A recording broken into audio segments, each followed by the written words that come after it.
Welcome to Science Debate.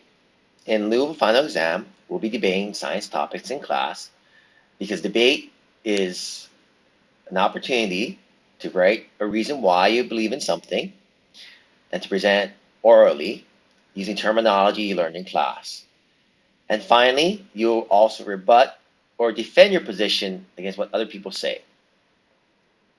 The assignment, each group will get a topic and you'll either be for it, the government side, proposition side, the affirmative side, or against it, the opposition or native side.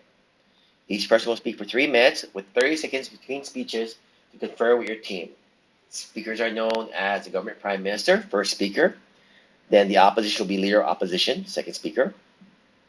The third speaker is known as government deputy prime minister.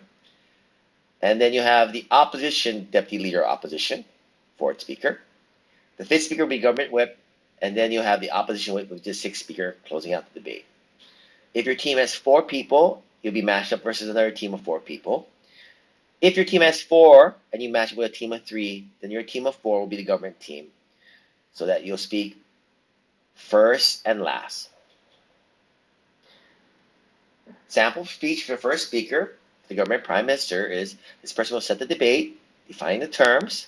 They'll tell us what the speaker 2 and 3 will do in the debate. You give 2 or 3 reasons why you're right. These are called arguments. And a proper argument is like a sentence. It gives a topic, a statement, and you give a fact, economic, political, social, cultural.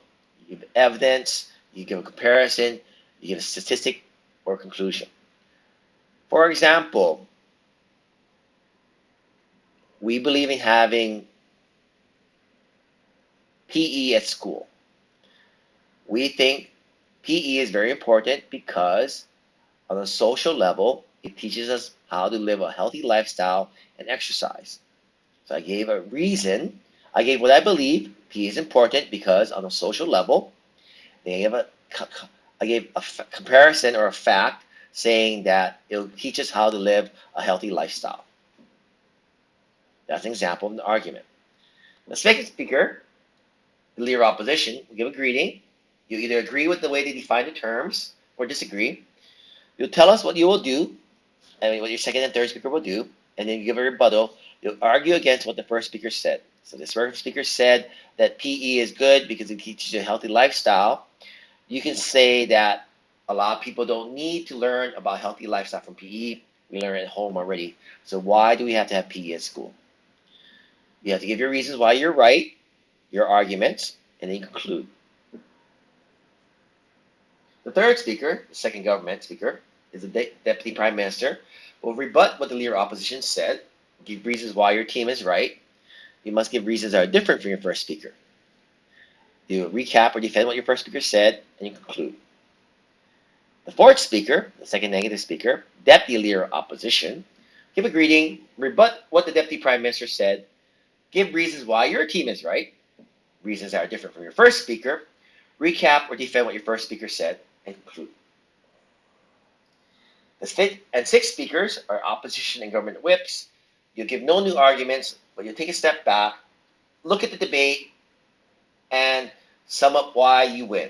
The reason for this is because if the first speaker gets up on government side and gives like 2 reasons why you want to do something, and your second government speaker gets up and gives 2 reasons why you want to do something, there are 4 reasons why you want to do something on the government side.